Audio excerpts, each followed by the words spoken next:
Kevel vuonna 1993 oli Suomessa poikkeuksellinen hetki. Maa oli painunut syvimmälle lamansa pohjaan. Pankit horjuivat, perheet menettivät kotinsa ja koko kansakunnan usko tulevaisuuteen oli koetuksella. Juuri tässä ahdingossa järjestettiin presidentinvaalit, jotka ratkaisisivat sen, kenen hartioille takantunut Suomi nojautuisi. Monien mielissä oli yksi nimi yli muiden. Kalevi Sorsa. Mies, joka oli rakentanut sosiaalidemokraattisen puolueen modernin voiman ominksin.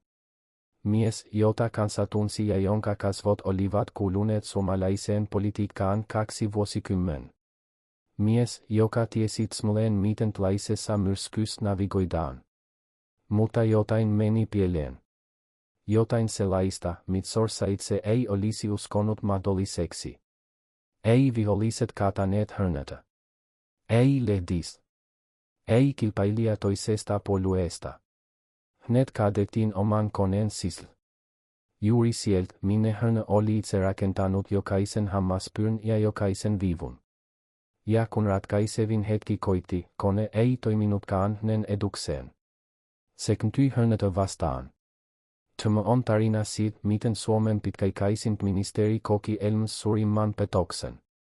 Ja siitä, miten puoluepolitiikka voi olla armoton jopa niille, jotka ovat sen itse luoneet. Kalevi Sorsan tarina ei ala vuonna 1993.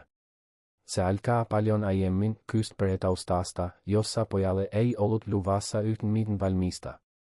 Hän syntyi vuonna 1931 Keuruulla, Keski-Suomessa. Is oli vasemmistolainen työmies, itikydnällinen ja vaativa nainen, joka piti perheen kasassa niukoilla tuloilla. Sorsa kasvoi maailmassa, jossa asema ei ollut annettu vaan ansaittava. Koulu sujui hyvin. Kielet tulivat luonnostaan, ajatus eteni selkeän ja Sorsa osoitti hyvin varhain, että hänessä oli jotain sellaista, mitä poliitikot kutsuvat karismaaksi, mutta mikä on todellisuudessa vain kyky saada ihmiset uskomaan siihen, mitä sanoo.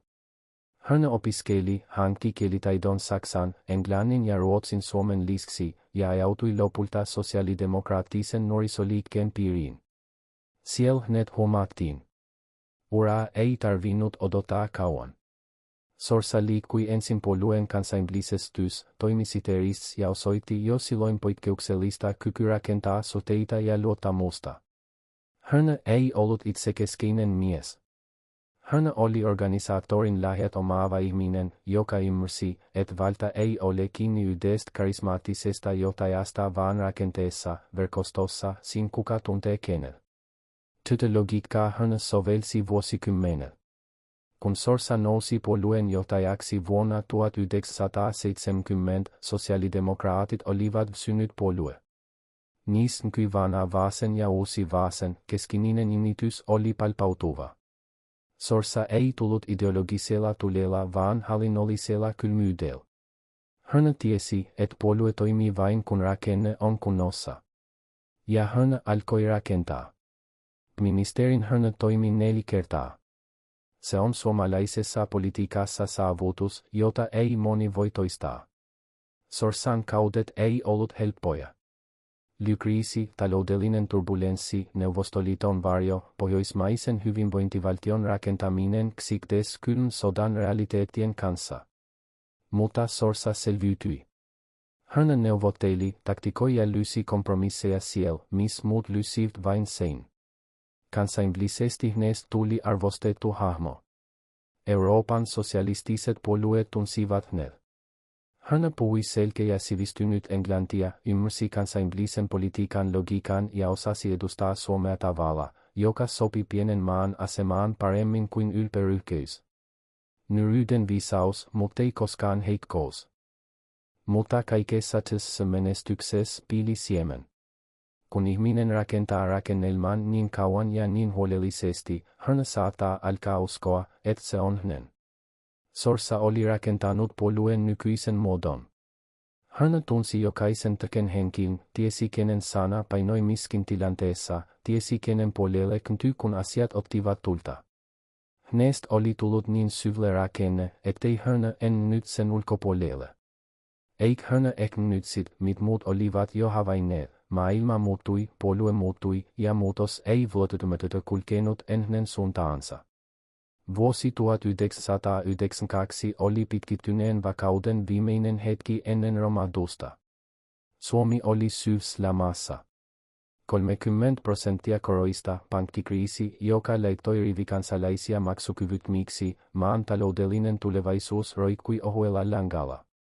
Presidentti Mauno Koivisto, joka oli istunut Tamminiemessä koko vuosikymmenen ajan, ilmoitti, ettei en asetu ehdolle. Hänen mandaattinsa ptyisi. Uusi presidentti valittaisiin keväällä 1993 ensimmäistä kertaa suoralla kansanvaalilla. Aiemmin presidentit oli valittu valitsijamiehillä, joten kyseessä oli uusi, isompi ja demokraattisempi prosessi. Kuka ryhtyisi ne ehdokkaaksi? Nimen piti kestä kansainvälinen katse, piti olla uskottava johtohahmo, piti edustaa niitä arvoja, joihin suomalaiset nestit poikkeustilanteessa tarttuivat. Sorsa oli looginen valinta. Hän oli kokenut, hän oli tuttu, hänellä oli historia ja hänellä oli verkosto. Ja hän halusi sit paikkaa. Ei selvästi, ei näin, mutta hänen lipiirinsä tiesi, tämä oli miehen unelma. Viimeinen askel. Kruunuuran yläpuolelle. Mutta puolueen sisällä oli jo tapahtunut asioita, joita Sorsa ei täysin ymmärtänyt. Tai ehkä ei halunnut ymmärtää. Suomen sosiaalidemokraattinen puolue 1993 taiteessa ei ollut ensi puolue, jonka Sorsa oli rakentanut. Uusi sukupolvi oli noussut. He olivat kasvaneet eri Suomessa, opiskelleet eri kouluissa ja heillä oli eri käsitys siitä, mitä moderni sosiaalidemokratia tarkoittaa. Kansainväliset tuulet puhalsivat voimakkaasti, Thatcherin Britannia, Reaganin Amerikka, ei integraatio oli vauhdissa. Puolueessa oli niitä, jotka halusivat muuttaa asentoa, liberalisoida ja modernisoida. Niille ihmisille Sorsa edusti menneisyyttä. Ei vuototumatta huonoa menneisyyttä, mutta menneisyyttä silti. Hänen tyylinsä, hänen verkostonsa, hänen tapansa johtaa, kaikki kuuluivat aikaan, joka oli jo oitamassa Suomen. He halusivat jotain uutta. Ja heillä oli vaihtoehto. Martti Ahtisaari oli tuolloin Yhdistyneiden kansakuntien palveluksessa, kokenut diplomaatti, joka oli johtanut Namibian itsenäistymisprosessia. Hän oli suomalainen, mutta hän oli myös jotain muuta. Hän edusti globaalia osaamista aikana, jolloin Suomi avautui maailmalle. EU-jäsenyys oli tulossa, kylmä sota oli loppumassa, Neuvostoliitto oli hajonnut. Kuka parhaiten johtaisi tätä uuden ajan Suomea? Puolueen sisällä alettiin hiljaa, ensin kuiskauksina, sitten selkein niin Nel, joka ei kuulunut Sorsalle mutta kaikuinen selkänsä takana, puhua Ahtisaaren nimestä. Jotkut sanoivat suoraan. Jotkut toimivat epäsuoraan. Varainkeruut, lobbaaminen, taktinen asemointi. Sorsa rakentama verkosto alkoi vuotaa. Pisara kerrallaan, mies miehel, tuki siirtyi toisaalle. Piti tietää, mitä tapahtuu, mutta kukaan ei kertonut suoraan. Se on poliittisen petoksen luonne. Se tapahtuu hymyilkasvoilla ja ksiolkaapilla, kun silmät jo katsovat muualle. Sorsa julisti ehdokkuutensa. Hän julisti sen sellaisella vakaumuksella, joka sopii miehelle, jolla on takanaan 4 ministerikautta ja 2 vuosikymmentä puolueen rakentamista. Hänellä oli oikeus uskoa, että puolue olisi hänen takanaan. Eikö hän ollut juuri se, joka oli rakentanut tämän kaiken? Mutta puolue ei ollutkaan yhtenäinen. Koneisto, jonka hän itse oli hionut, ei toiminut ennen kysymystä. Siellä oli pieni merkkejä, ohituksia, neutraaleja vastauksia siellä missä olisi pitänyt tulla selkeitä vahvistuksia. Taktinen hiljaisuus. Poliitikkojen hiljaisuus on kuuluisin ja petollisin kaikista hiljaisuuksista. Esivaali järjestettiin. Ja siinä tapahtui jotain, mitä Sorsan lipiiri kuvaili myöhemmin järkytyksi. Nestys ei mennyt niin kuin piti mennä. Ahtisaari otti osan tuesta, jonka olisi pitänyt olla Sorsan. Ei kaikki, mutta tarpeeksi. Tarpeeksi nyt, että puolueen tuki ei ollutkaan yhtäkivinen kuin Sorsa oli olettanut. Hän hävisi esivaalin Ahtisaarelle. Sellainen tappio on jotain muuta kuin tavallinen vaalievi. Se on viesti. Koneisto puhuu, kun se nes. Ja koneisto oli puhunut, se oli nesnyt muuta kuin sorsa. Mutta miksi? Mitä tarkalleen oli tapahtunut? Vastausten lytmiseksi tytyymen syvemmälle sellaisiin huoneisiin, joissa politiikkaa tehdään ilman kameroita. Suomessa puoluedemokratia on aina perustunut verkostoihin ja henkilökohtaiseen luottamukseen. Puoluekokousedustajat eivät pötö yksin, he kuulostelevat, katsovat mihin tuuli kyntyy, seuraavat niitä, jotka nyt vahvoilta. Lojaliteetti on tärkeintä, mutta se lojaliteetti voi kyntyä nopeasti, kun tulee tunne, että vanhan johtajan aika on ohitse. Sorsan ongelmana oli, että hän oli ollut niin kauan voimakkain hahmo, että monet hänen verkostonsa ihmiset olivat tottuneita seuraamaan häntä ilman kysymyksiä. Mutta nyt oli syntynyt kilpaileva logiikka. Uusi sukupolvi, uusi tyyli, uusi mahdollisuus. Ja jotkut Sorsan limmistä liittolaisista olivat alkaneet laskea, onko Sorsa jo saavuttanut kaiken, mitä hän voi saavuttaa? Voimmeko voittaa hänen kanssaan vai ilman häntä? On viitteet siitä, että jotkut Sorsan omista tukijoista kyntyivät maltillisesti tai salaa Ahtisaaren puoleen ennen lopullista nestystä. Ei dramaattisella pettämisellä vaan liukumalla, kuten hiekkadyynit liukuvat kosteuden vetes. Heitä ei voi tysin syyt. Heillä oli omat uransa, omat tavoitteensa, omat arvionsa siitä, kumman kyydis sisi pidemmälle. Mutta Sorsalle se tuntui petokselta. Ja ehkä se olikin. Ahtisaari voitti lopulta myös varsinaiset presidentinvaalit. Hänestä tuli Suomen 10. presidentti. Sorsa ei sivuun. Hän jatkoi kyllä politiikassa jonkin aikaa, mutta varsinainen voima oli haihtunut. Mies, joka oli rakentanut niin paljon, seisoi nyt hieman sivummalla kuin sen rakenteen sisällä.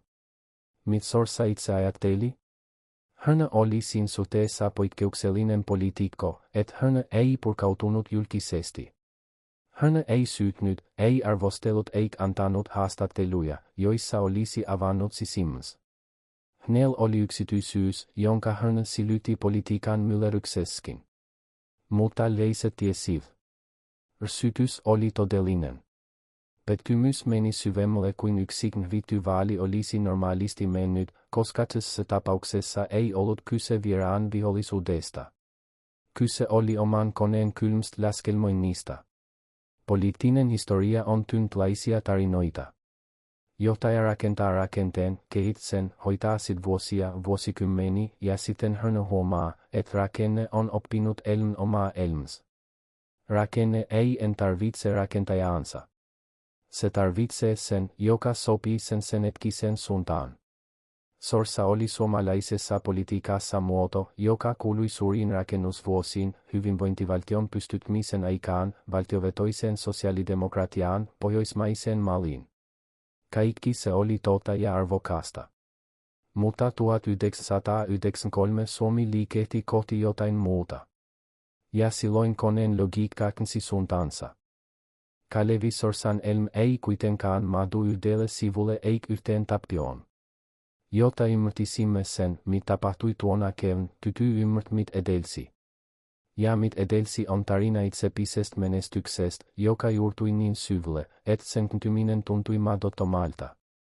Kalevi Sorsa oli jo ennen ministeriyden vuosia ansainnut maineen ihmisen, joka saattoi olla hyvinkin kytnellinen, jopa kylmä, niissä jotka muut lipuivat ohitse sentin ple. Hän ei ollut ideologi ensisijaisesti, vaikka perusti toimintansa sosiaalidemokratian arvoille. Hän oli pragmatikko, joka ymmärsi, että suuria asioita saavutetaan pienissä huoneissa, ei suurissa puheissa. Tämä oli hänen vahvuutensa, mutta tuli myöhemmin myös haavoittuvuudeksi, sillä sellaiset ihmiset eivät aina osaa erottaa, milloin pragmaattinen logiikka on kääntynyt heitä vastaan. Hänen ensimmäinen ministerikausi alkoi 1973. Suomi oli kriisin pyrteissä. Talous irisi, hinnat nousivat ja sosiaalinen initys oli palpautuva. Sorsa hoiti sen hörnökvi-neuvotteluja AY-liikkeen kanssa, sopeutti politiikkaa tilanteen mukaan ja piti hallituksen koossa. Se oli josin saavutus, sillä koalition pitäminen yhtenäisen kriisitilanteessa on aina valtava haaste. Seuraavat kaudet tulivat yksi toisensa jälkeen. Sorsa oli se henkilö, jota kutsuttiin kun muut epäonnistuivat. Ministeri ei Suomessa ole isoin presidentti, hänellä on rajalliset voimavarat, mutta hän on se, joka pivitin johtaa hallitusta, panee politiikkaa tytön ja pit arjen pyrims. Siinä roolissa Sorsa oli kiistaton ammattilainen. Mutta presidenttiys oli toinen asia. Se on symbolinen voima, poikkeuksellinen asema, jota ei voi ansaita pelkällä hallinnollisella taidolla. Siihen tarvitaan jotain, mitä poliitikot kutsuvat liikuttavuudeksi, kyky puhua kansakunnan sydämelle, eikä vain järjelle. Sorsa puhui selkeästi ja lyhyesti, mutta hänessä ei ollut sittemmin valonheitintä, joka tekee presidenttiehdokkaasta sen, johon ihmiset haluavat uskoa. Ahtisaari oli siinä erilainen. Hänen uransa Namibiassa, hänen diplomaattiset saavutuksensa, hänen asemansa kansainvälisessä yhteisössä, se antoi hänelle aivan erilaisen kehyksen. Ja erityisesti aikana, jolloin Suomi oli avautumassa Euroopalle ja maailmalle, Ahtisaari edusti situlottuvuutta, jota ihmiset kaipasivat. Hän ei ollut pelkästään suomalainen poliitikko, hän oli suomalainen maailmanmies. Tämä vertailu tuntui Sorsasta varmasti epäilyltä.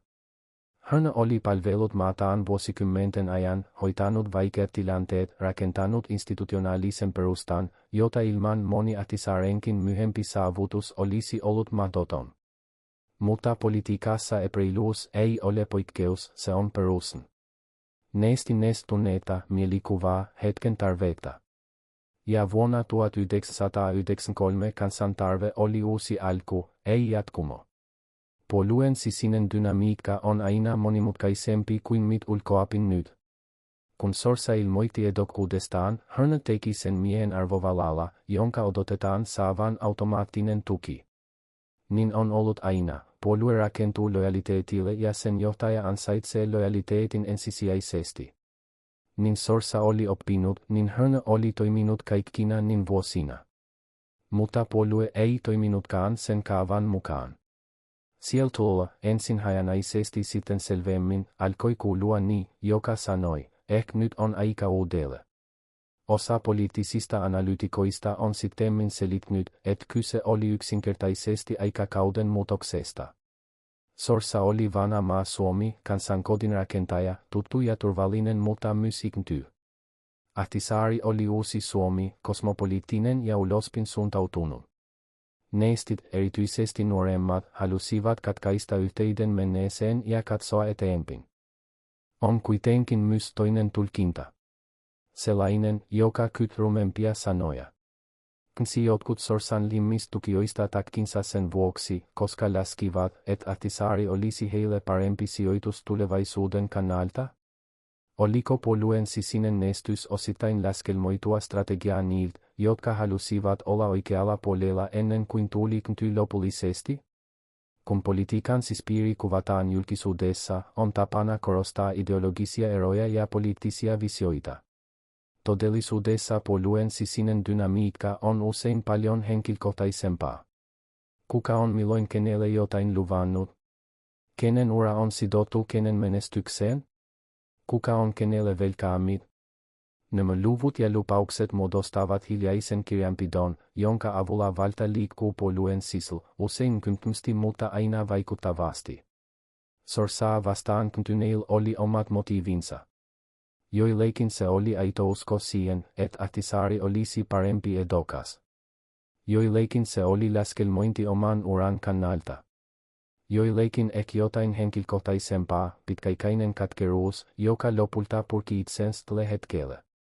Kun puolue antaa sinulle mahdollisuuden pötytä ilman kasvojen menettämistä, siihen voi tarttua helpommin kuin avoimessa vastakkainasettelussa. Sorsa menetti esivaalin. Mutta pelkkä tulos ei kerro koko tarinaa. Se miten tulos syntyi, se on se osa, joka ei kaikumaan. Sorsan lipiirissä kerrotaan, ettei hän juuri sen enempää avautunut tappiosta julkisesti. Hän otti sen poliitikkona. Puheenaiheeksi nousi seuraavan päivän ohjelma, ei eilen tapahtunut. Mutta tuttujen mukaan hän oli muuttunut. pinnan ala, jokin oli hajonnut tai luitunut kylmyyteen, joka ei en yrittänyt siltoja rakentaa niiden kanssa, jotka olivat kyntneet selkänsä. Politiikassa lojaliteetti on ansaittava joka hetki. Sit ei voi panna pankkiin ja nostaa myöhemmin. Se on asia, joka muuttuu ajan ja intressien mukaan. Sorsa tiesi tämän teorian tasolla. Mutta teoria ja kokemus ovat eri asioita. Kun sellainen tapahtuu omalle kohdalle, se on erilainen kokemus kuin sen lukeminen historiasta. Suomen poliittisessa historiassa vuosi 1993 on merkittävä. Se oli hetki, jolloin maa siirtyi vanhasta tavasta uuteen. Suoraan presidentinvaaliin, EU-hakemukseen, taloudelliseen avautumiseen, kylmän sodan jälkeiseen maailmaan. Nämä muutokset olivat isoja, ne menivät paljon syvemmälle kuin yksi presidentinvaali. Sorsan tappio ei ollut pelkästään yksin kokemus. Se oli symboli laajemmasta kenteestä. Mutta symboliikka ei lohduta niitä, joita se koskettaa. Kalevi Sorsa jatkoi eduskunnan puhemiehen ja teki edelleen poliittista työtä, mutta presidentin palatsi ihneellä. Se haave, se viimeinen iso askel, ei toteutunut. Ja tavalla, jolla se ei toteutumatta, oli itsessään erityinen hinta. Seuraavina vuosina Sorsa pysytteli poliittisessa toiminnassa, mutta yhä enemmän sivummalla.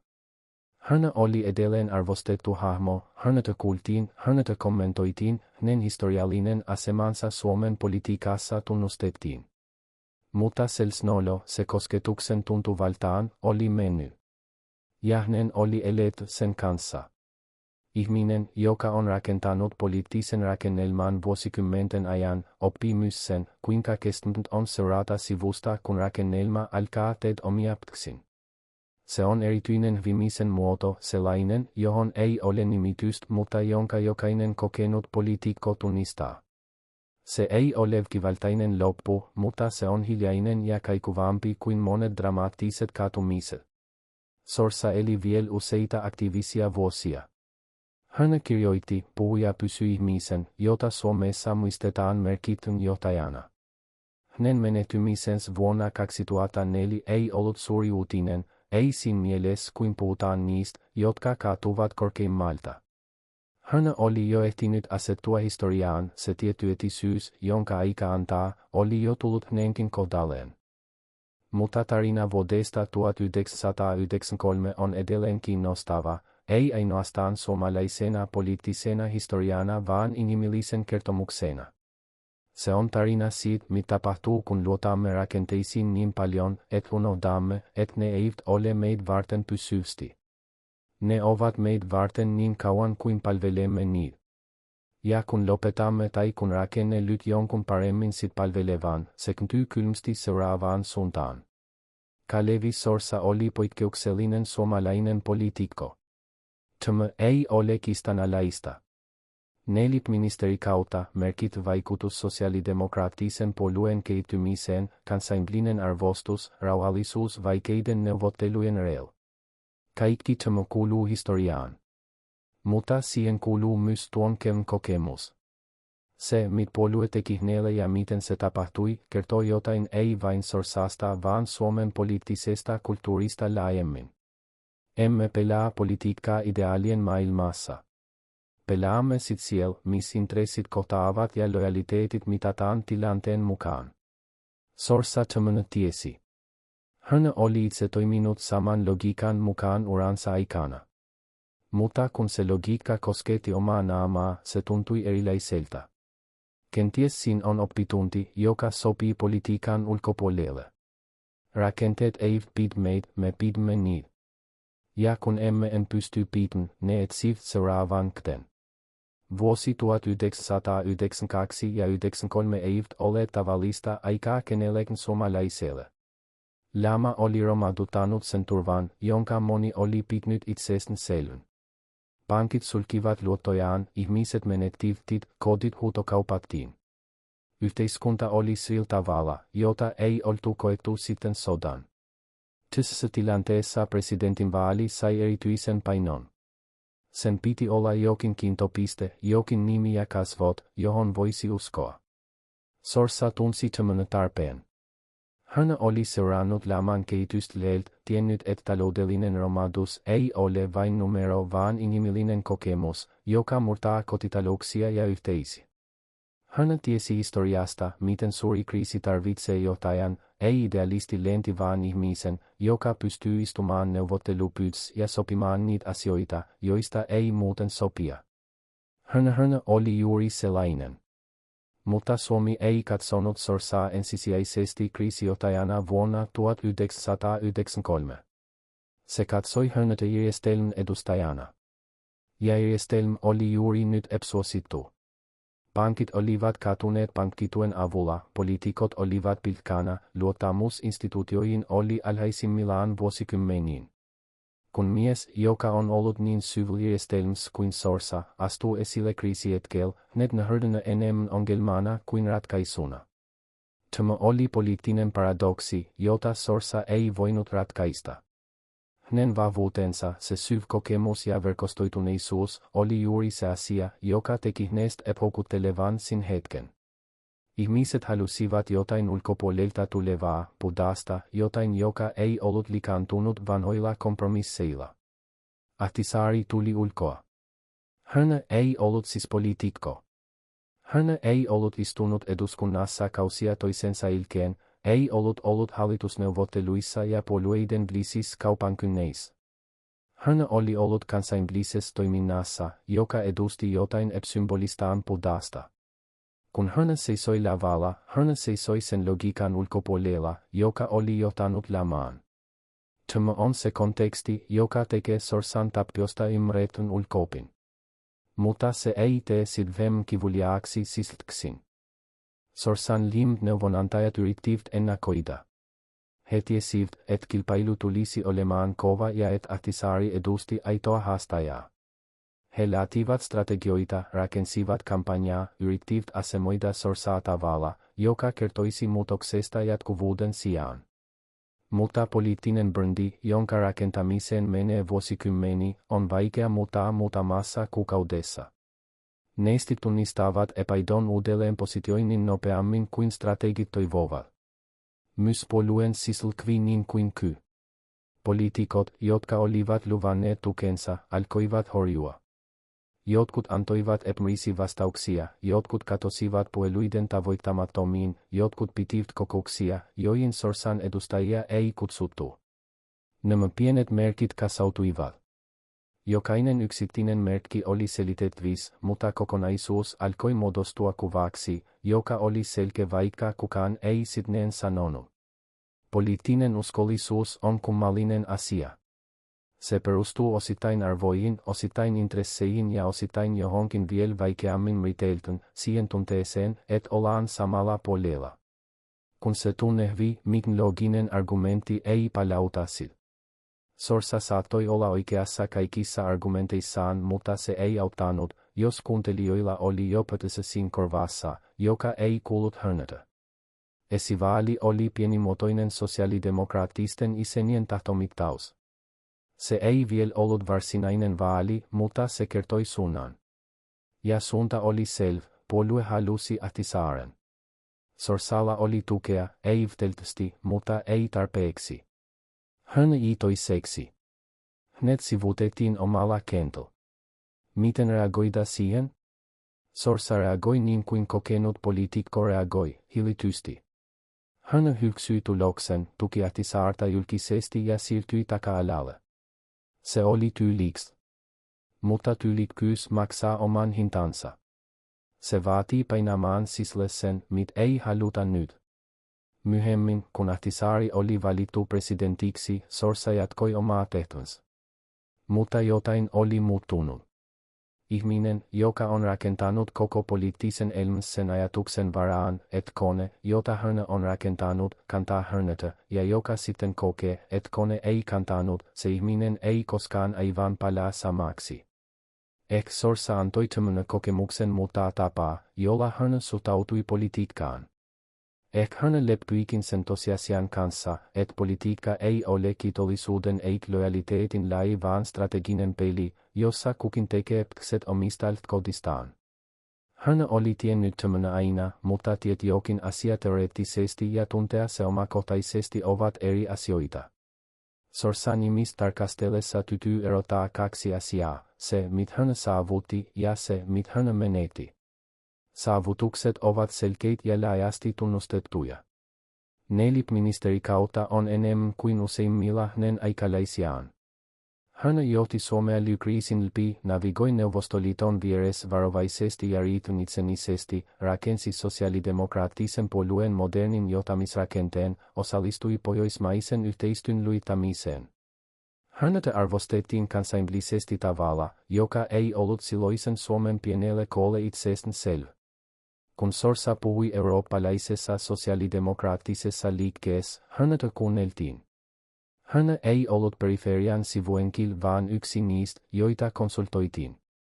Tämä asema oli hankittu kovalla työllä ja johdonmukaisella luotettavuudella. Menetysten lista on lyhyempi mutta painavampi. Presidentin virka ei saavuttamatta. Ja se miten se ei saavuttamatta, itselleen. Hän saavutti niin paljon ja silti tuo viimeinen askel, se symbolinen kruunu, kaikkein arvokkain asema, Tässä on jotain, joka koskettaa laajemmin inhimillistä kokemusta. Emme usein pysty miettimään, miten menestys voi tehdä epäonnistumisesta karvaampaa. Ihminen, joka ei ole koskaan saavuttanut min suurta, ei tunne samanlaista kipua menettäessään jotain kuin se, jolle on jo kertynyt paljon. Odotukset ovat eri tasolla. Itsetunto on sidottu siihen, mit on saavutettu, ja kun seuraava iso askel ei toteudu, se kolahtaa eri tavalla kuin se kolahtaisi henkilö, joka ei ole yhtä paljon saavuttanut. Sorsa tiesi tämän. Hän oli lyksmies.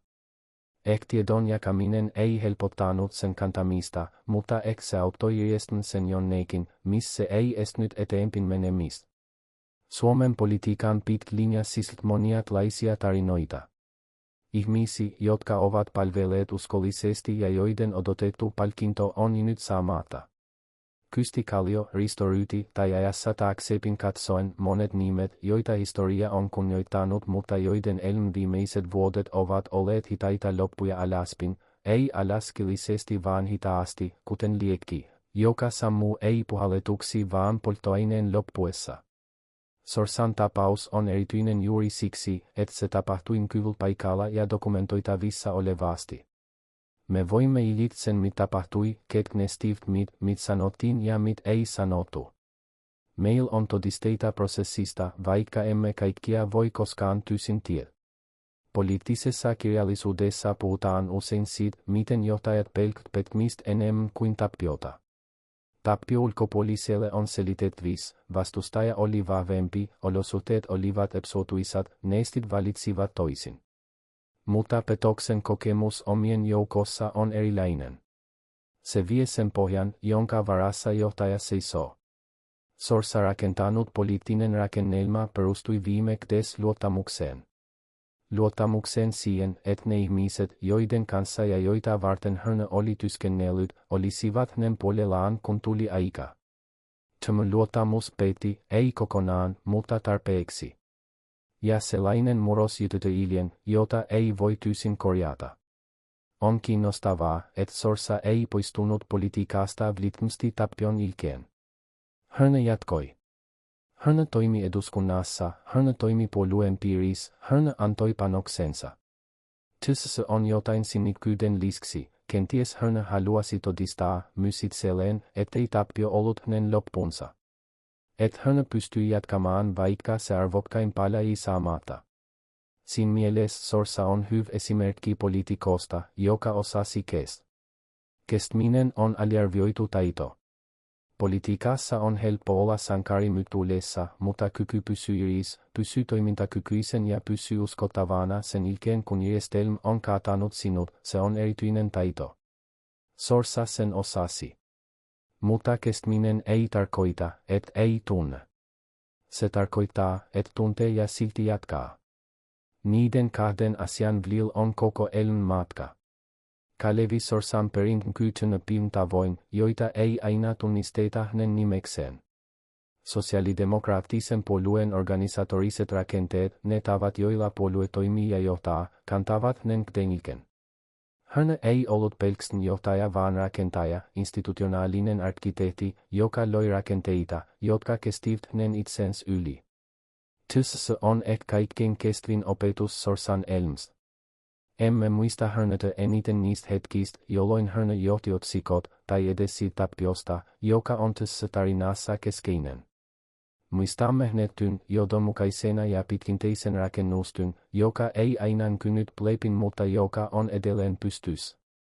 Poliitikot, jotka haluavat jätetä ilkeensä jotain kestä, rakentavat institutionaalisia rakenteita. Ne voivat kestä yksittäisen johtajan kohtalon. Sorsa tiesi tämän.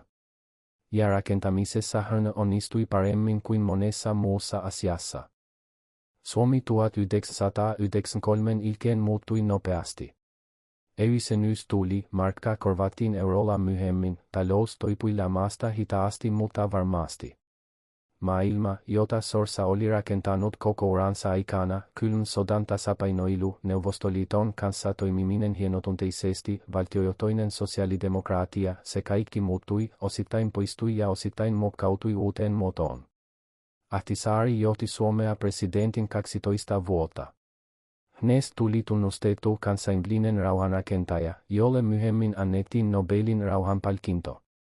Hänen valintansa tuona keväänä osoittautui historiallisen tärkeäksi. Mutta se, olisiko Sorsa voinut johtaa toisin, on kysymys, johon emme koskaan saa vastausta. Historia ei tarjoa vaihtoehtoisia polkuja, ainoastaan sen polun, jota kuljettiin. Ja sillä polulla Kalevi Sorsai sivuun juuri silloin, kun hän oli eniten halukas astumaan eteenpäin. Tämän tarinan ydin ei ole ainoastaan poliittinen analyysi siitä, miksi yksi ehdokas voitti ja toinen hävisi. Sen ydin on inhimillinen kokemus, miten se tuntuu, kun se, mihin olet investoinut kaiken, ei kantakaan sinua. Miten elät sen yli? Miten lyöt merkityksen sen jälkeen? Sorsa löysi merkityksen jatkamalla. Hän löysi sen muistuttamalla itsenkin siitä, mitä hän oli saavuttanut, ei siitä, mitä ei saavutettu. Ja kenties viisain asia kaikessa tässä on se, että historia on lopulta ollut hänelle armollisempi kuin se hetki 1993 oli.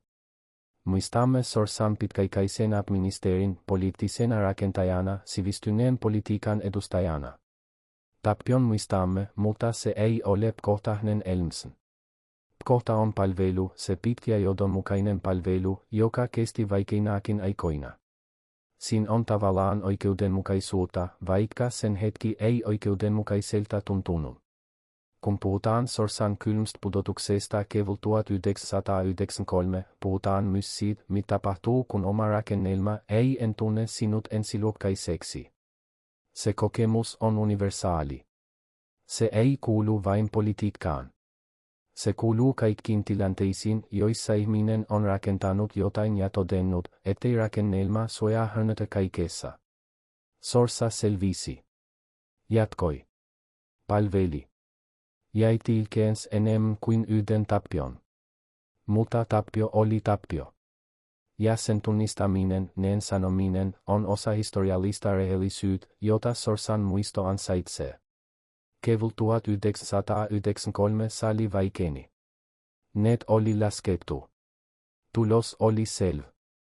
Sorsa nousi, hymyili poliitikon hymyil, joka ei kerro mitään ja kertoo kaiken, ja toivotti vastustajalle onnea. Se oli yhden aikakauden loppu. Hiljainen, sivistynyt loppu. Mutta loppu silti. Jotain tässä tarinassa ei vielä sanomatta. Jotain siitä, mitä tapahtuu poliittisen elämän jälkeen, kun suuri nytm sulkeutuu ja ihminen jo yksin oman kokemuksensa kanssa. Sorsa kirjoitti muistelmat, puhui vielä pitkän, pysyi aktiivisena. Mutta se erityinen paikka, johon hän oli nyt viimeisen suomenaan, ityiksi. Poliitikot, jotka ovat saavuttaneet paljon, mutta joille on nyt se yksi suuri asia saavuttamatta, kantavat sen erityisellä tavalla. Ei hiljaisesti sen enempää kuin neksti. He kantavat sen mukanaan omassa historiassaan, joka ei tule koskaan olemaan tydellinen niiden ennakko-odotusten valossa, joita itse asetettiin. Kalevi Sorsan Elm ei kuitenkaan tarvitse tydellisyyt ollakseen merkittävä. Merkittävyys ei synny siitä, saavutetaanko kaikki tavoitteet. Se syntyy siitä, miten palvellaan, miten rakennetaan ja miten kestytään, kun asiat eivät mene suunnitelman mukaan. Siinä mielessä Sorsan Elm on tysi. Ei syrkynyt, mutta ei myöskään murtunut. Se on elm, joka kantaa uransa iljen rehellisesti ja tydellisesti. On yksi asia, jota ei voi sivuuttaa Sorsan tarinaa kerrottaessa, hänen suhteensa Neuvostoliittoon. Kylmän sodan vuosikymmenin jokainen suomalainen ministeri joutui navigoimaan suurimman naapurinsa kanssa tasapainossa, joka ei saanut kallistua liian selvästi kumpaankaan suuntaan. Länteen liian leelle oli riski. Neuvostoliiton liian leisesti nojaaminen oli erilainen riski. Tätä kutsuttiin joskus Paasikiven-Kekkosen linjalla, tasapainopolitiikalla, joka myöhemmin sai myös kritiikki siitä, että se kallistui liikaa in suuntaan kriittisissä hetkissä. Sorsa toimi ministerin tässä ympäristössä. Hän ei ollut Kekkonen, hän ei ollut se presidentti, joka muodosti Neuvostoliiton suhteet omaksi henkilökohtaiseksi projektiksi. Mutta hän operoi samassa maailmassa ja joutui noudattamaan samoja pelisääntöjä. Tämä on tärkeä konteksti, sillä ulkopoliittinen navigointi oli osa sit kompetenssia, jolla Sorsa perusteli ehdokkuutensa. Hän tiesi, miten tämä peli pelataan. Hän oli pelannut sit jo kauan. Neuvostoliiton hajoaminen 1991 muutti tilanteen radikaalisti. Yhtäkkiä se tasapainoilu, johon oli kouluttanut koko poliittinen sukupolvi, ei ollut tarpeen. Suomi saattoi nyt avoimesti hakea lentymistä Euroopan yhteisön. Se oli vapautus, mutta se oli myös suunnanmuutos, jonka hallinta vaati erilaista osaamista kuin ne vuosikymmenet, jotka olivat juuri ptyneet. Sorsa osasi vanhaa peli. Hän ei osannut uutta peliä luontevasti. Ahtisaari, joka oli toiminut kansainvälisissä tehtävissä muuttuvan maailman rintamalinjalla, osasi sen paremmin. Tässä yhdistyy useita virtauksia, historiallinen muutos, generaatiomuutos, tyylillinen muutos. Yhdessä ne muodostivat sen aallon, joka vei Sorsan yli. Mutta tässä kodin täytyy olla rehellinen. Sorsa ei ollut ohi. Hän ei ollut menettänyt kykyn. Hän osasi edelleen ne asiat, jotka olivat tehneet hänestä merkittävän. Mutta se, mitä hän osasi, ei ollut se, mitä kysyttiin. Se on poliitikkojen tragiikka, kompetenssi ei aina kohtaa hetken tarvetta. Maailma ei muutu tasaisesti.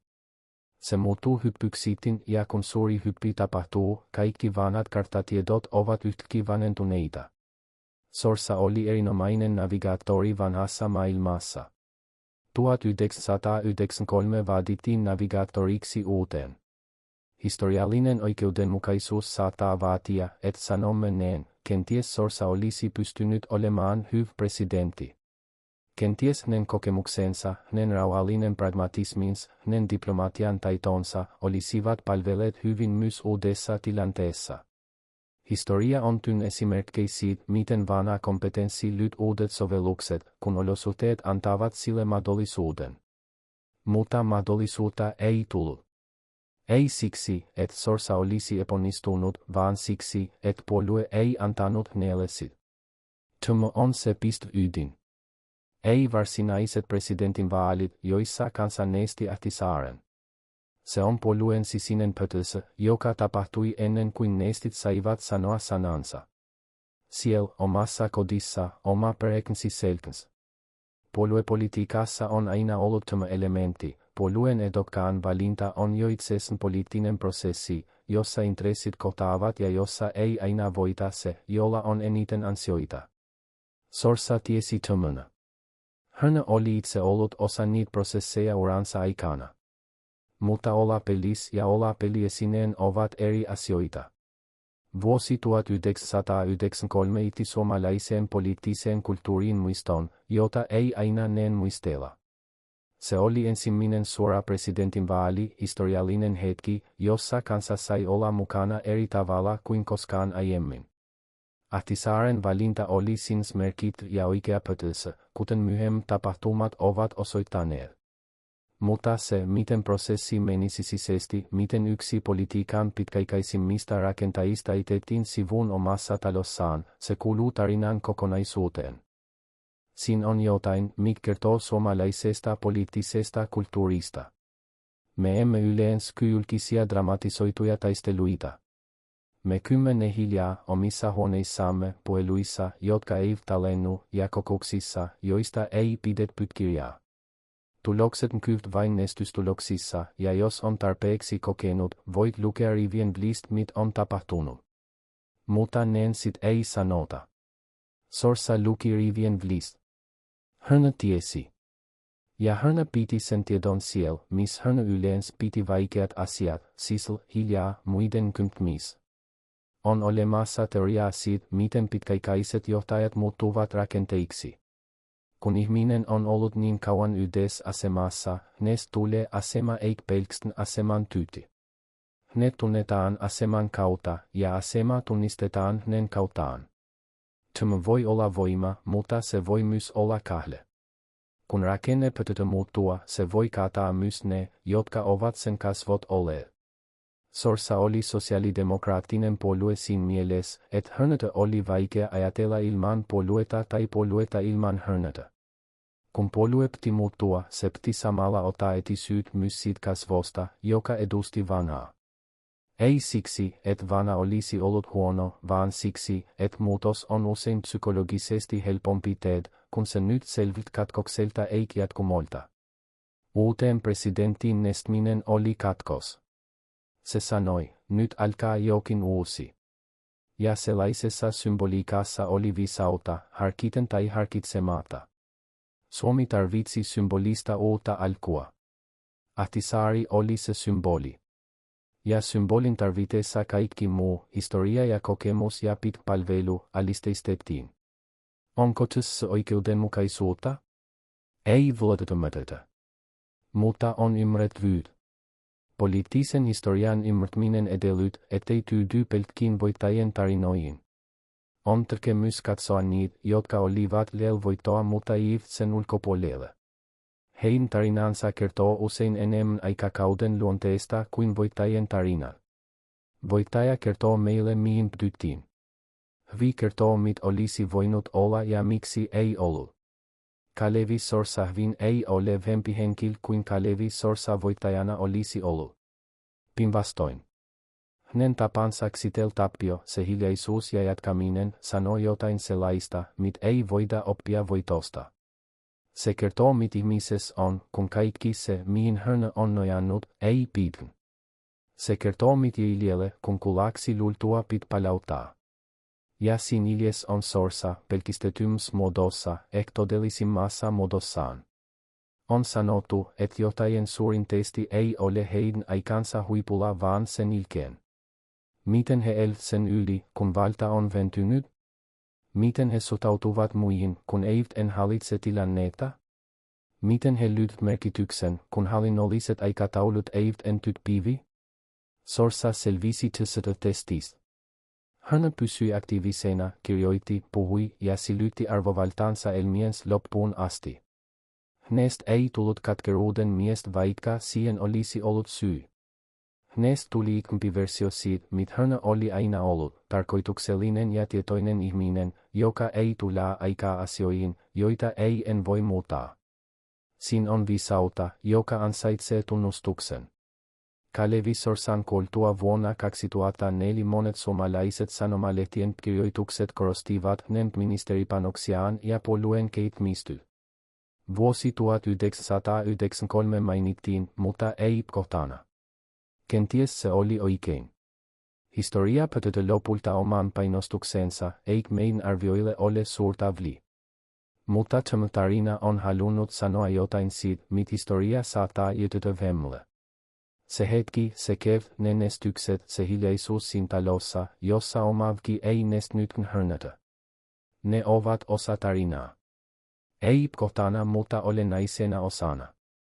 Koska ne kertovat, mitä politiikka on, ne kertovat, mitä lojaliteetti on, ne kertovat, mitä tapahtuu, kun rakenteet valitsevat oman elohimisensa yksittäisen rakentajansa lojaliteetin yli. Ja ne kertovat, miten ihminen selvii siitä. Tai yrit selvit. Kevul 1993 Suomi valitsi suunnan eteenpäin. Se oli oikea valinta historiallisesti. Mutta valintaan kuului hinta. Ja sen hinnan maksoi mies, jolla oli eniten syyt odottaa muuta. Kalevi sorsai historiaan ministerin rakentajana, pohjoismaisen hyvinvointivaltion vahvistajana. Myös historiaan ihmisen, joka koki sen, mit monet poliitikot pelvät eniten, oman puolueensa kylmläskelmoinnin omalla kohdalla, omana urahetkens lopussa. Mutta hän ei murtunut. Hän ei katanut pyy. Hän ihmiseksi, joka osasi ottaa iskun vastaan ja silti katsoa eteenpäin. Se on ehkä arvokkainta, mitä sitä tarinasta voidaan kantaa mukanaan. Ei se, kuka voitti tai hävisi. Vaan se, miten hävitään kun on hävitty, ja miten siitä silti noustaan. Sorsan kylm pudotus oli todellinen. Mutta se ei ollut hänen viimeinen sanansa. Kevul vuonna 1993 tapahtui jotain sellaista, josta ei Suomessa paljon puhuta. Ei siksi, että asia olisi vaiettu, vaan siksi, että suomalainen poliittinen kulttuuri ei kaipaa draamaa sellaisiin hetkiin, jotka sisältävät jo itsessään tarpeeksi traagista todellisuutta. Mutta tuo kevyi monen muistiin. Etenkin niiden, jotka olivat vielä ja jotka ymmärsivät, mitä oikeastaan tapahtui.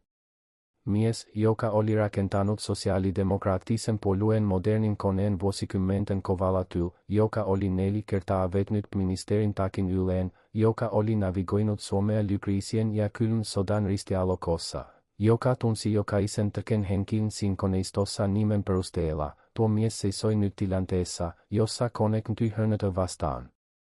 Ei dramaattisesti. Ei julkisesti. Hiljaa, taktisesti, oven sulkien. Se hetki oli Kalevi Sorsan elämän ehkä karvaimmista. Ei siksi, että hän olisi menettänyt kaiken. Hänellä oli jo enemmän kuin useimmilla on koskaan. Mutta se, mitä hän menetti tuona keväänä, menetti hän sillä tavalla, joka on erityislaatuinen kipu, ei vastustajien ksis vaan omiensa. Tämä on tarina siitä hetkestä. Ja jota se ymmärtyisin, tytyy ensin kuka mies oli. Kalevi Sorsa syntyi vuonna 1931 Keuruulla, pienessä kaupungissa Keski-Suomessa. Is oli vasemmistolainen mies, joka uskoi siihen, että yhteinen etu on enemmän kuin yksilön etu, ja joka kasvatti poikansa samaan maailmankuvaan. Iti oli kytnellinen ja vaativa nainen, joka ymmärsi, että priminen ei tule lahjana vaan harjoittamalla. Nämä 2 perussanomaa, sosiaalinen vastuu ja oma ahkeruus, juurtuivat Sorsaan syvälle. Hänellä oli lahjoja. Kielikorvaa, analyyttistä mieltä, kyky järjestellä monimutkaisuus selkeäksi puheeksi. Opiskelu sujui. Hän oppi puhua ja kirjoittaa usealla kielellä, ja kielitaito avasi hänelle oven suomalaisessa politiikassa, joka silloin suurella innolla rakensi suteitaan ulkomaailmaan. Sosiaalidemokraattinen nuorisoliike huomasi Sorsan aikaisin. Siellä hän aloitti sen pitkän matkan, joka lopulta veisi hänet toistuvasti Suomen hallituksen johtoon. Mutta ensin oli verkostojen rakentaminen, organisaatiosaamisen kehittäminen, se hidas ja kokonaisvaltainen koulutuminen, jota poliitikko tarvitsee ennen kuin hänet uskotaan suuriin tehtäviin. Puoluesihteerin hän toimi vuodesta 1970. Se on tehtävä, joka ei istu otsikoihin, mutta joka on todellinen vallan paikka. Puoluesihteeri tiedät kaiken. Hän tiedät, ketkä ovat kuinka lojaaleja, ketkä ovat ristiriidoissa, missä piilee hajoamisen siemen ja missä on yhdistymisen mahdollisuus. Hän pitää langat ksisen, vaikka ei aina itse puhu lavalta. Siinä tehtävässä Sorsa kehittyi ammatiksi, jota kutsutaan puolueen selkärangaksi. Ja sitten tuli ministeriöiden vuode. Ensimmäinen kausi alkoi 1973. Se ei ollut helppo hetki ottaa ohjatksiin, lykriisi ravistutti taloutta, yhteiskunnallinen initys oli korkea, ja hallituksen pitäminen koossa vaati jatkuvaa neuvottelua ja kompromissia. Sorsa piti. Se oli sin saavutus. Seuraavat ministerikaudet olivat erilaisia. Jokainen toi oman haasteensa, omat konfliktinsa, omat neuvottelunsa. Mutta sorsan tyyli pysyi. Hän oli mies, joka ei nostanut tarpeettomasti. Joka kuuntelee enemmän kuin puhuu. Joka etsi yhteistä pojaa silloinkin, kun muut ovat jo luopuneet siitä. Ja joka tekee ne vaikeat päätökset hiljaa, ilman nyt mutta myös ilman tekosyy. Kansainvälinen maine kasvoi uransa myy. Euroopan sosiaalidemokraattinen liike tunsi sorsan nimeltä ja arvosti häntä. Hän ei ollut pelkästään suomalainen pikkumaan edustaja, hän oli vakavasti otettava hahmo kansainvälisessä sosiaalidemokraattisessa perheessä. Tämä avasi ovia, toi yhteyksiä ja asemoi Suomea positiivisesti kansainvälisen kartalle siinä aikana, kun kyvyys merkitsi paljon. Presidentinvaalit tulivat eteen 1993.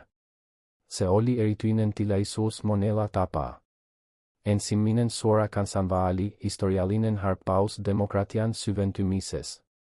Ja Suomi eli laman pohjalla, taloudellinen romahdus, korkea työttömyys, yleinen epäluottamus järjestelmään. Tässä tilanteessa uusi presidentti valittaisiin. Sorsa ajatteli, tai ainakin hänen lipiirinsä ajatteli, että tämä oli hänen hetkensä. Hän oli kokenut. Hän osasi. Hänellä oli historia.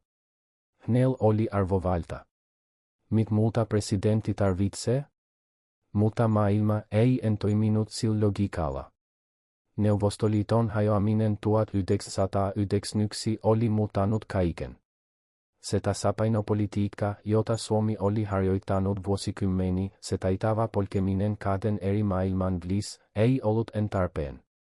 Ovilten oli avautunut, jäsenyys oli tulossa, maailma järjestyi uudelleen. Suomi tarvitsi johtajan, joka osasi tämän uuden kartan. Ahtisaari tuli esille juuri silloin. Hän oli toiminut yhdistyneiden kansakuntien palveluksessa, johtanut Namibian itsenäistymisprosessia, edustanut Suomea maailmalla tavalla, joka sopi pienen maan isoihin ambititeihin. Hän ei ollut siis politiikan mies. Hän oli diplomaatti, kansainvälinen toimija, joka puhui maailman kiel. Ja vuonna 1993 se kieli oli kovassa kurssissa. Puolueen sisällä alkoivat kuiskailla neest, joka sanoi, kenties Ahtisaari. Ensin ne olivat yksittäisiä niin nopeasti hiljennetvi. Mutta ne kasvoivat. Ei dramaattisesti vaan hitaasti, kuten paine kasvaa ennen pamausta. Sorsan lipiiri huomasi sen, muttei ehkä täysin uskonut sen vakavuutta. Tässä on se poliittisen elämän paradoksi, mit enemmän olet ollut rakenteessa, sit vaikeampaa on nähdä, miten rakenne muuttuu alasi. Sorsa oli ollut niin kauan osasit konettaa, ettei hän ehkä nyt selvästi, miten monen koneiston palan lojaliteetti oli liukunut muualle. Poliittisessa ympäristössä lojaliteetti ei ole mustavalkoinen. Se on spektri, jonka yksi pää on edoton uskollisuus ja toinen pää strateginen etisyys. Useimmat poliitikot liikkuvat siinä spektrissa tilanteen mukaan. He ovat lojaaleja niin kauan kuin lojaliteetti on heidän etujensa mukaista. Kun tilanne muuttuu, he saattavat etsiä uutta asemaa. Tämä ei ole luonteen vika vaan poliittisen selviytymisen perustykalu. Sorsan vanhoilta tukijoilta, niiltä, jotka olivat olleet hänen kanssaan vuosia, odotettiin edotonta tukea. Mutta osa heistä arvioi tilanteen uudelleen. He näkivät puolueen suunnan muuttuvan. He näkivät Ahtisaaren suosion kasvavan. He laskivat, kenen kyydis psysi pidemmälle tulevaisuudessa. Ja jotkut heistä pitivät, että tulevaisuuden kyyti ei ollutkaan Sorsan vaan Ahtisaaren. Se on kylmä laskutapa. Mutta se on poliitikkona elmis. Esivaali osoitti totuuden. Sorsa ei saanut sit tukea, jonka hän oli odottanut saavansa omasta talostaan. Ahtisaari oli vahvempi. Sorsa hävisi. Ja vaikka se tapahtui prosessin alkuvaiheessa, ei vielä varsinaisissa presidentinvaaleissa, viesti oli selvä, puolue oli valinnut toisin. Ahtisaari voitti myöhemmin myös varsinaiset vaalit. Hänestä tuli Suomen 10. presidentti. Hänen kaudestaan tuli merkitty, ja vuonna 2008 hänelle myönnettiin Nobelin rauhanpalkinto kansainvälisestä sovittelutyöstä. Historia oikeutti puolueen valinnan. Mutta tämä ei poista sit, mit Sorsalle tapahtui prosessissa. Hän otti tappion julkisesti rauhallisesti. Tukiahti saarta, jatkoi tyyn, silytti tyylinsä. Mutta ne, jotka tunsivat Netlelt, tiesivät, että jotain oli muuttunut. Haavoittunut? Ehkä. Siirtynyt kylmemmäksi? Kenties. Tai ehkä vain realistisemmaksi siitä, mit luottamus politiikassa todella tarkoittaa. Sorsa ei koskaan osoittanut tappiota julkisin elein. Hän ei antanut haastatteluja, joissa olisi purkanut tunteitaan. Hän ei syytnyt ken nimellä. Se oli hänelle tyypillistä, yksityisyys omassa kivussa oli osa sit samaa kontrolloidun viestin taitoa, jota hän oli harjoittanut koko uransa. Mutta juuri se hiljaisuus kertoo jotain. Miehet, jotka eivät ole haavoittuneet, eivät pidä haavoittumistaan piilossa. Suomalainen poliittinen kulttuuri on erikoinen siinä, miten se käsittelee viimeistä. Tuolla ei yleensä kyt julkisia taisteluita takaovien takana tapahtuneista asioista. Petokset ja pettymykset hoidetaan hiljaa, ne läkäistään sisle ja julkisuuteen annetaan hallittu versio, jossa kaikki olivat asiantuntevia ja rehtejä. Tämä on osa kulttuurista perintö, joka arvostaa siistejä pintoja enemmän kuin rehellisiä nyti.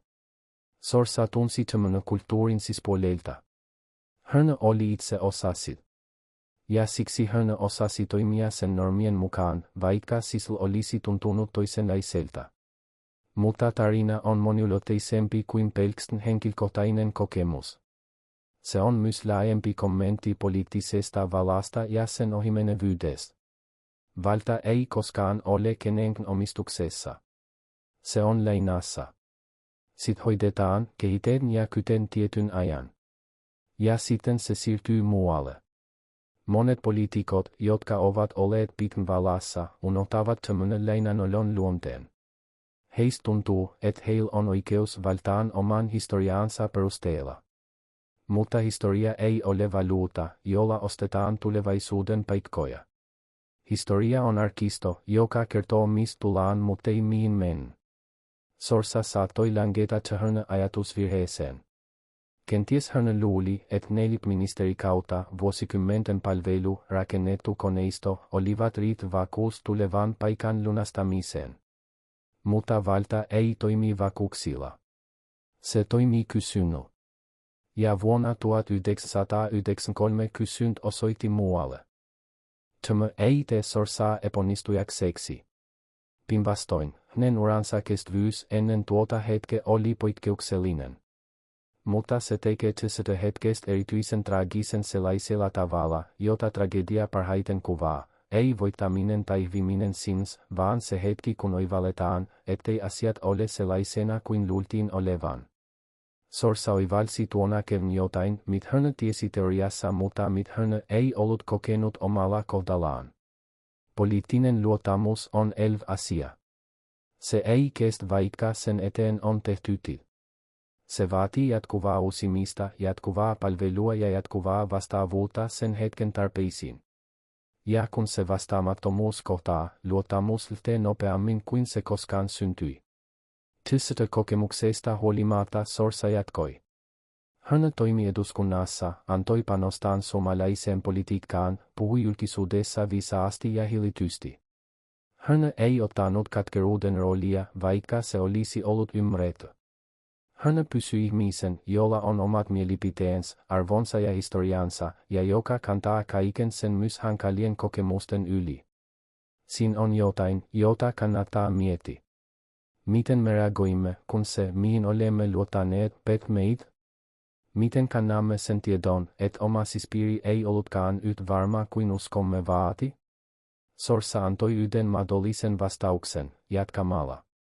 Ei mahtailen, mutta ei myöskään romahtamalla. Hän eli sillä tavalla, joka kertoo jotain suomalaisesta luonteesta. Se sisu, jota ulkomaalaiset pidät suomalaisena erikoisuutena, ei ole pelkästään fyysistä kestävyyttä. Se on myös kyky kestä henkisesti, men eteenpäin silloinkin kun taaksepäin katsominen olisi helpompaa. Sorsa katsoi eteenpäin. Ja vaikka presidentin palatsin ovi suljetuksi, hän itti suomalaiseen poliittiseen perintöön jotain, jota ei lasketa virkoina tai mandaatteina. Hörnö itti esimerkin siitä, miten rakennetaan kestävästi. Miten johdetaan ilman itsekorostusta. Miten palvellaan silloinkin, kun kukaan ei laula kiitosvirsi. Ja miten kestän, kun oma koti osoittautuu kylmemmäksi kuin olisi odottanut. Kalevi Sorsa, Kirultalta tehnyt vasemmistolaisen miehen poika, josta tuli nelisti Suomen ministeri ja jonka kerran hylkäsi oma puolueen elämästä hetkellä, on tarina, joka ansaitsee tulla kerrotuksi. Ei ainoastaan siksi, mitä hän saavutti, vaan myös siksi, mitä hän koki. Ja miten hän sen kesti. Tuona kevään sali vaikeeni. Net laskettiin. Tulos luettiin. Sorsa nousi, kteli, toivotti onnea. Poistui. Ja elm jatkui, kuten se aina jatkuu, myös niiden kohdalla, joiden tarinat eivät mene suunnitelmien mukaan. Mutta tuo hetki, se nistys ja hiljaisuus ja etisyys siellä, missä olisi pitänyt olla lämpö ja tukea, se ihnees ja se osana suomalaista poliittista historiaa, pienen mutta tärkeän muistutuksena siitä, miten valta toimii ja miten kukaan ei lopulta omista sit koneita, jonka on rakentanut. Puoluekoneisto toimii itse asiassa yhdellä perustavan tärkeällä periaatteella, se palvelee kokonaisuuttaan, ei yhtä henkilöä. Siinä on sen voima. Siinä on myös sen armottomuus. Koneen tavoite on selviytyä ja menestyä kollektiivisesti. Yksittäinen johtaja on vlinetisessä tavoitteessa, ei senpä. Ja kun vline kuluu tai kun lytyy parempi vline, kone vaihtaa. Ilman tunteita, ilman eprinti. Sorsa tiesi tömönä. Hän oli itse kytnyt tätä logiikkaa uransa aikana. Poliittinen pragmatismi ei tunne sentimentaalisuutta. Mutta tieto ei aina suojaa kokemukselta. Se, minkä tiet oikeaksi muiden kohdalla, tuntuu erilaiselta omalla kohdalla. Voidaan kysyä, olisiko hän voinut tehdä jotain toisin. Olisiko hän voinut lukea tilannetta paremmin, toimia ajoissa, luoda erilainen asema? Kenties. Mutta kenties ei. Poliittinen ilmapiiri 1993 oli sellainen, että yhden ihmisen henkilökohtaiset taktiikat tuskin olisivat muuttaneet laajempaa suuntaa. Neistit ja puolue halusivat muutosta, ja kun historia haluaa jotain tarpeeksi voimakkaasti, yksittäiset henkilöt on vaikea vastustaa sit virtaa. Sorsa kohtasi historian viran. Hän ei seisonut sen tiellä, mutta hän ei myöskään pysyt sen kyytiin. Hän jäi rannalle katsomaan, kun junalti ilman häntä. Poliittisessa kirjallisuudessa laista kuvataan usein aikakauden vaihtumisena. Yksi aikakausi loppuu, toinen alkaa, ja jotkut hahmot kuuluvat loppuneeseen aikakauteen vaikka he ovat vielä elossa. Sorsa oli aikakauden hahmo. Ei siksi, että hän olisi ollut vanhentunut henkilö, vaan siksi, että ne yhdistettiin tiettyyn tapaan tehdä politiikkaa, tiettyyn maailmaan, jota ei en ollut samalla tavalla olemassa. Uusi aika tarvitsi uusia kasvoja. Se ei ollut oikeudenmukaista Sorsan henkilökohtaisesta kulmasta, mutta se oli ymmärretty historiallisesta. Loppujen lopuksi Kalevi Sorsan elämä on varoittava esimerkki ja innostava esimerkki samanaikaisesti. Varoittava siinä mielessä, että se muistuttaa, valta on lainassa, lojaliteetti on edollinen, historia ei maksa tulevaisuuden laskuja. Innostava siinä mielessä, että se nyt, miten kest arvokkuudella ja miten rakentaa jotain, joka kest oman kohtalonsa yli. Sorsa rakentamat rakenteet ovat edelleen olemassa.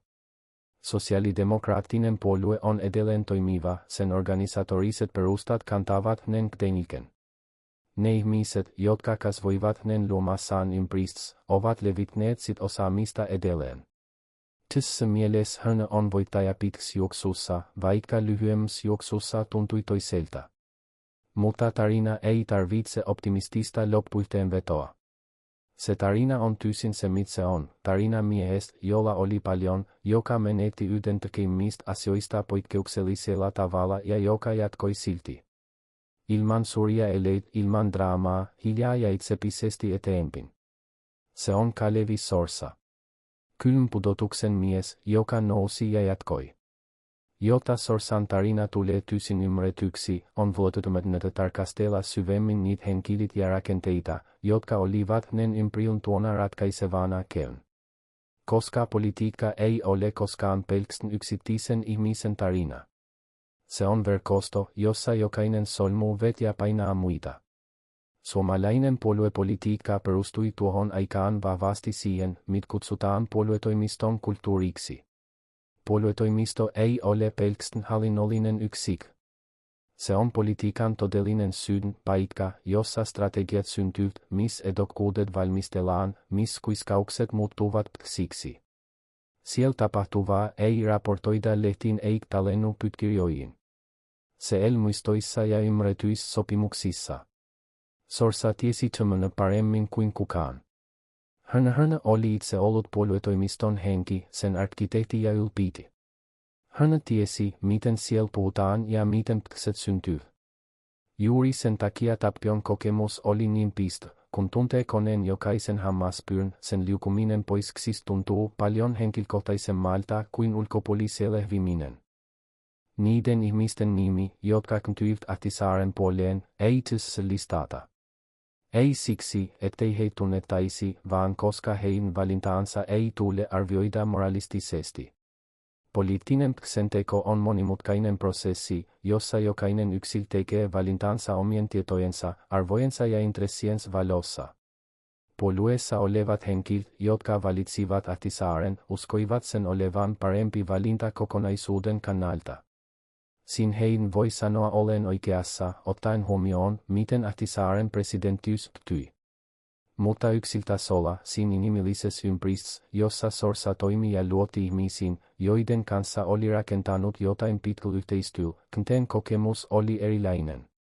Se oli pettymys, jonka vain nämä kaksi todellisuutta yhdessä synnytti, poliittinen järki, joka ymmärti miksi niin kvi, ja inhimillinen tunne, joka ei sietsit et kvi. Sorsan persoonallisuudessa on yksi piirre, jota usein korostetaan, hänen kykynsä erottaa tunteet rationaalisesta toiminnasta. Hän ei antanut henkilökohtaisten loukkausten vaikuttaa toimintaansa, ainakin ei kysti. Tämä on suuri taito politiikassa, jossa tunteet voivat helposti sokaisevat harkintaa.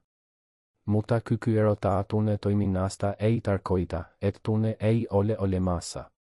Se tarkoittaa, että se on hallittu, ohjattu johonkin paikkaan, jossa se ei saa vahingoittaa ulkoista toimintakykyä. Mitä tapahtui sille tunteelle Sorsan sisällä vuoden 1993 jälkeen? Sit ei voi tiedä varmasti. Mutta voidaan kuvitella. Mies, joka on rakentanut vuosikymmeni, joka on oppinut kaikkea, mitä politiikassa on opittavissa, joka on sietänyt kaikki ne kompromissit ja taktiikat, jotka ovat osa poliittista todellisuutta, ja joka sitten tulee kodatuksi sillä samalla taktiikalla omassa talossaan, sellainen mies ei voi olla tuntematta jotain. Ehkä pettymys. Ehkä haavaa. Ehkä sen erityisen tylsistymisen, joka syntyy, kun tiedät jotain teoreettisesti, mutta joutuu kokemaan sen omakohtaisesti. Ja sitten sen käsittelyn. Tyyn kautta. Jatkamisen kautta. Sen hiljaisuuden kautta, joka suomalaisessa kulttuurissa on samalla poissaolo ja läsnäolo, et puhu asiasta neen, mutta olemisesi kertoo sen silti. Sorsa eli pitkän Tappion jälkeen. Hän jäi aktiiviseksi, kirjoitti, antoi haastatteluja, otti kantaa asioihin. Elke vuosina nähtiin ihminen, joka on lytnyt rauhan omaan historiaansa, joka voi katsoa taaksepäin ja nähdä sen, mit saavutettiin, et sen, mit ei saavutettu, ilman, et toinen varjostaa toista täysin. Siinä on jonkinlainen vapautuminen, joka tulee vain ajan kanssa. Nuori ihminen ei voi ottaa tappiotaan kevyesti, koska hänellä ei ole riittävästi taustalla mitaamaan sen kokoa suhteessa kokonaisuuteen. Mutta yksi ihminen, jolla on jo takanaan vuosikymmenten historia, voi alkaa nähdä yhden tappion oikeissa mittasuhteissaan, yhten tapahtumana pitkässä elms, ei koko elm riittelevan pisteen. Sorsa psi siihen pisteeseen. Tai ainakin siitä vaikutti. On vielä yksi ulottuvuus, josta ei ole paljon puhuttu, mutta joka kuuluu tarinaan. Lama Suomessa 1993 presidentinvaaleilla oli erityinen symbolinen lataus. Ihmiset halusivat uskoa johonkin lytjohtajan, joka edustaa mahdollisuutta ulos ahdingosta. Tässä tunnekentssä Ahtisaari oli erityisen vahva. Hän tuli ulkoa. Ei kantanut niiden psten taakkaa, jotka olivat johtaneet lamaan. Hän edusti maailmaa, jossa Suomi oli osa laajempaa kansainvälistä yhteistoimijana eikä pelkästään nojaamassa muihin. Jäsenyys tulossa, uusi aika edes, ja tässä mies, joka oli tottunut toimimaan maailmalla, suuri maailma tuntui tutulta. Se oli tydellinen matchaus ajan tarpeeseen. Sorsa sen sijaan edusti, halusipa hän sitä tai ei, jatkumoa. Niitä vuosia, jotka olivat johtaneet nykyiseen tilanteeseen. Tämä ei ollut oikeudenmukainen mielikuva, koska Sorsa ei ollut vastuussa talouden romahduksesta, eikä nen poliittinen perintönsä ollut laman syy. Mutta mielikuvat eivät aina ole oikeudenmukaisia. Ne ovat tehokkaita, siksi niillä on niin suuri valta politiikassa. Neistin rationaalinen ja emotionaalinen päätöksenteko eroavat toisistaan. Rationaalisesti ajatellen Sorsan kokemus ja osaaminen olisivat olleet hyödyllisiä presidentin tehtävässä. Emotionaalisesti ajatellen hän edusti vanhaa ja neisti, joka haluaa muutosta, tunteen kautta. Poliitikot, jotka unohtavat tämän, menettävät. Sorsa ei ollut ainoa, joka oppi tästä. Moni muukin poliitikko on kokenut vastaavan, rationaalisesti vahva argumentti tunnelistauksessa. Kansa sydämellä enemmän kuin järjellä, erityisesti kriisitilanteissa. Kriisi aktivoi primitiivisemman tarpeen, me tahdomme jonkun, jolle voimme uskoa, emme pelkästään jonkun, joka on pätevä. Ahtisaari vastasi tähän tarpeeseen. Sorsa ei, tai ei riittävästi, siinä hetkessä. Mutta taas, se ei tee Sorsasta huonompaa ihmistä tai poliitikkoa. Se tekee siitä historiallisesti mielenkiintoisen tapauksen siitä, miten hetki ja ihminen kohtaavat tai eivät kohtaa. Historia on tilanteita, joissa loistava ihminen ja sivuun siksi, että hänen vahvuutensa ei vastaa juuri sen hetken tarpeita. Se ei ole epäonnistuminen, se on yhteensopimattomuus ajan kanssa.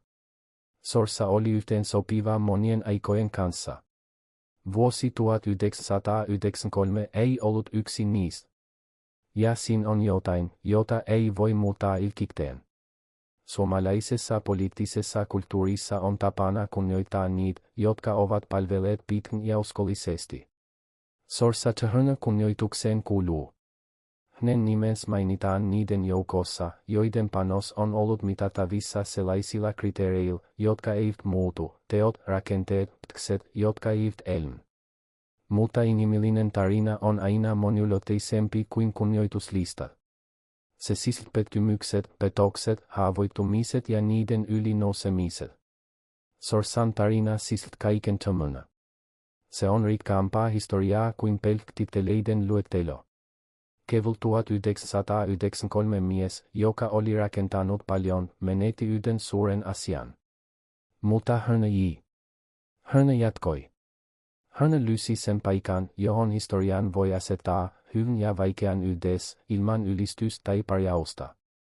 Se on ehkä kaikkein rehellisintä, mitä politiikasta ja ihmisyydestä voidaan sanoa, kokemus on kokonaisuus. Se ei mahdu yhteen otsikkoon eikä yhteen voittoon tai tappioon. Se on kaikki se, mitä on eletty, tehty, koettu ja miten niiden kanssa on tultu toimeen. Kalevi Sorsa eli sen kokonaisuuden. Ja siinä kokonaisuudessa on seksuaalisuus et haavoittuvuus. Molemmat ovat aitoja. Molemmat kuuluvat tarinaan. On tärkeä myös se poliittinen ympäristö, jossa Sorsa toimi koko uransa ajan. Suomen puoluejärjestelmä ei ollut koskaan yksinkertainen. Vasemmisto oli jakautunut, oikeisto oli jakautunut ja keskustaryhmät elivät jatkuvassa muutoksessa. Koalitiot vaihtuivat, poliittiset siirtymät tapahtuivat ja jokainen hallitusneuvottelu oli oma draamansa. Siinä ympäristössä prisi vain se, joka osasi lukea tilannetta nopeasti ja toimia sen mukaan. Sorsa oli mestari tässä. Hänen kykynsä rakentaa koalitioita, yhteinen svel eri puolueiden välillä, neuvotella niissä huoneissa, joissa kompromissit lopulta syntyivät, oli tunnettu. Mutta tämä taito oli myös hänen ongelmansa presidentin vaalissa. Presidentti ei neuvotellut koalitioita. Presidentin rooli oli erilainen, erityisesti siinä uudessa maailmassa, jossa Suomi oli hakeutumassa Euroopan yhteisön. Presidenttiys vaatii kyvyt ja symbolisuutta, jota ei voi rakentaa neuvottelupydissä. Se vaati kyky puhua kansalle niin, että kansa kuuli oman tarinansa. Siinä sorsa ei ollut yhtä vahva. Hänen viestintänsä oli tsmullista ja lykst, mutta se ei synnyttänyt sit tunteen yhteyttä, jota suuret johtajat kykenevät luomaan. Ahtisaari pystyi siihen. Hänen esiintymisensä oli erilaista. Siinä oli sit suorasukaista lämmötä, joka tuntui aidolta eikä harjoitelulta. Hän puhui ihmisille, ei yli heidän pönnössä. Ja tuo taito, joka tuntuu pieneltä, mutta on todellisuudessa poliittisen menestyksen ydin, ratkaisi. On syyt pystyy hetki myös siihen, mitä tapahtui Suomelle sen jälkeen. Lama jatkui vielä jonkin aikaa Ahtisaaren kaudella, mutta hiljalleen talous kyntyi. EU-jäsenyys tuli, Suomesta tuli EU, neisen markkinat avautuivat, uudet toimialat kasvoivat. Nokia nousi yhdeksi maailman johtavista mobiiliyrityksistä, Suomen talous kasvoi ja maa nousi lamasta vahvana, ehkä vahvempana kuin oli ennen lamaa. Kaikki tämä tapahtui Ahtisaaren presidenttikauden aikana. Hän ei yksin ollut vastuussa siitä, talouden toipuminen on monen tekin summa. Mutta hänen johtajuutensa, se luottamus, jonka hän herti kotimaassa ja ulkomailla, kuului siihen kokonaisuuteen. Olisiko sorsa voinut tehdä saman? On mahdotonta sanoa. Hänellä oli erilainen tilanne, erilainen profiili, erilainen historia. Kenties hän olisi johtanut hyvin. Kenties ei yhtä hyvin. Kenties paremmin joissain asioissa. Historia ei tarjoa koko henkilö. Se, mitä voimme sanoa, on tämä. Puolue ja kansa tekivät valintansa ja tuo valinta osoittautui toimivaksi. Siinä mielessä tarina ptyi hyvin kokonaisuuden kannalta. Mutta sorsan yksilöllisestä kulmasta se ptyi kipuksi, joka oli todellinen, vaikka hän ei sitten sanonut. Tällaisia tarinoita suomalaisessa politiikassa on monia. Ihmisiä, jotka olivat lähellä korkeinta paikkaa, mutta eivät sen ulkopuolelle. Jotkut jäivät katkeriksi. Jotkut jäivät hiljaa sivuun. Jotkut rakensivat uusia merkityksiä muulla tavalla. Sorsa valitsi viimeisen tien, sen, jossa jatketaan ja etsitään arvoa tekemisestä eikä titteleiden takaa. Se on valinta, jota on vaikea tehdä, mutta helppo arvostaa. Kalevi Sorsa on tässä tarinassa esimerkki siitä, miten poliittinen elämä on harvoin puhdas nousun kaari. Se on ja alamki, yltyksiä, petoksia, voittoja ja tappioita. Se, miten elät kaiken tämänä, kertoo enemmän sinusta kuin yksittäiset saavutukset tai epäonnistumiset. Hän eli sen hyvin. Ei tydellisesti, kukaan ei el tydellisesti. Mutta hyvin siinä mielessä, että hän silytti oman arvokkuutensa, palveli maataan parhaansa mukaan ja tilkens jotain kestä. Sorsan kylmä pudotus keväällä 1993 on osa hänen tarinaansa. Mutta se ei ole koko tarina. Koko tarina on laajempi, rikkaampi ja inhimillisempi kuin mihin yksittäinen hetki voi kertoa. Ja siinä kokonaisuudessa Kalevi Sorsa on suomalaisen politiikan merkittävä hahmo, joka ansaitsee muistaa rehellisesti, kaikkine puolineen, niin kasvoineen kuin kulmineen. Viimeinen sana Kalevi Sorsasta ei kuulu pelkästään poliittiseen historiaan. Se kuuluu myös sille laajemmalle ihmisyyden kentälle, jossa me kaikki tunnistamme itsemme erilaisista kohdista.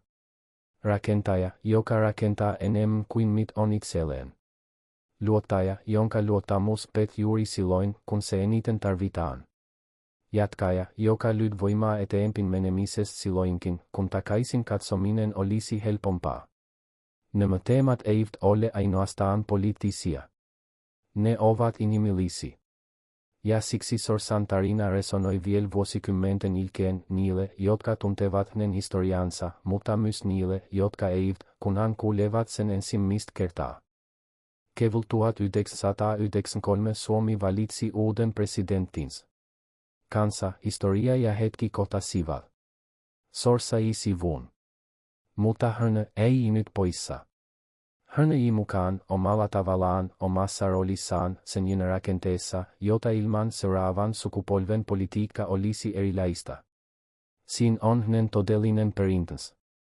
Ei presidentin palatsi, jonka ovi suljetuksi, vaan ne rakenteet ja ihmiset, joita hän itti ikäänsä. Ne kantavat häntä edelleen hiljaa mutta varmasti suomalaisessa politiikassa. Tämä on myös muistutus siitä, ettei historia tarjoa tydellisiä sankaritarinoita. Sorsa ei ole sankari, joka voitti kaikki taistelunsa. Hän on ihminen, joka voitti monia taisteluita, viisiyden tekemistä ja jatkoi siitä huolimatta. Siinä on enemmän inhimillistä syvyyttä kuin puhtaassa sankaritarinassa. Me tarvitsemme molempia, niitä tarinoita, joissa voitetaan, ja niitä, joissa hävitään mutta jatketaan. Koska todellisuus sisältää molemmat. Ja siksi molemmat ansaitsevat tulla kerrotuiksi. Kalevi Sorsa ansaitsee tämän tarinan. Koska hän eli sen. Kylmä pudotus keväällä 1993 on osa Suomen poliittista muistia. Se ei ole sen kertomus, mutta se on sivu siinä kirjassa, jossa kerrotaan, miten valta liikkuu, miten lojaliteetti toimii ja miten ihmiset selviävät siitä, kun rakentama ei kantakaan heitä loppuun asti. Sivu, joka ansaitsee lukijansa.